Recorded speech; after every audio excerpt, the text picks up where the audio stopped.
drive for miles, and this is all you'll see. A great labyrinth of cornfields that paint the landscape of this Illinois countryside.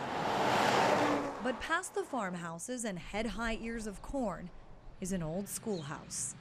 Erected in the 1940s and shut down in 2002, the old pioneer schoolhouse has now reopened. The light fixtures were all rusted out, half the things didn't work, the paint was all peeling off the walls.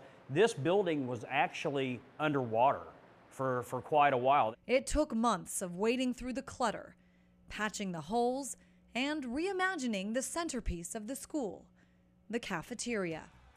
Here it is then, and here it is now, with a few new additions. And you could say the pitter-patter of feet is back. And it's now called the Schoolhouse Gentlemen's Club.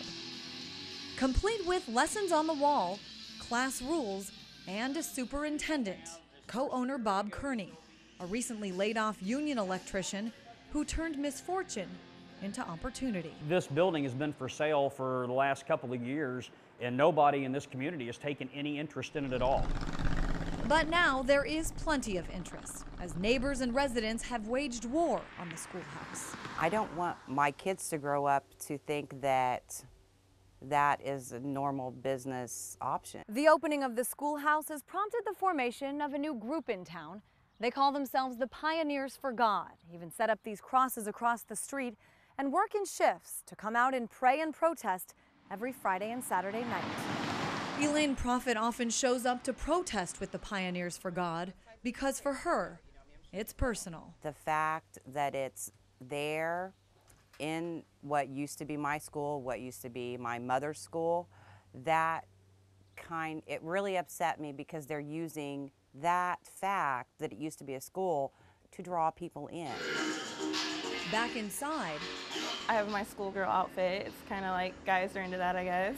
For girls like Vanity, the schoolhouse has provided much more than an opportunity to live out wild schoolgirl fantasies. It's provided a decent income. I had done this when I lived in the state that I lived in before, but I was honestly wanting to get out of it. I didn't want to keep doing it, because I wanted to go to college. Well, I'm still enrolled in college. I was paying for my college. I think that the economy is really bad right now, and it's really affecting my life. I have a daughter, and it's hard to raise her on just a part-time job. So aside from what other people think, I know I got to do what's right for her. But survival for some is sin for others. Employees say many nights the Pioneers for God stand across the street from the club and shout their disapproval at those coming in. We're out there and we say things like, God loves you, Jesus died for you. It's for us, it's more of sharing the gospel to people that obviously need it to be shared with them. I'm pretty sure that when Jesus gave his sermons and this kind of thing, he was wanting people to come openly, not use his Bible as a sledgehammer and say, you're going to go to church or you're going to burn in hell. And that's what these people are doing. The club also does not have a liquor license. Instead, patrons check in their coolers with an attendant. Only beer and wine is allowed, and take their drinks one at a time back to their seats. So for $30, you can pay your door fee, you can bring a case of beer, and you can sit and drink all night long.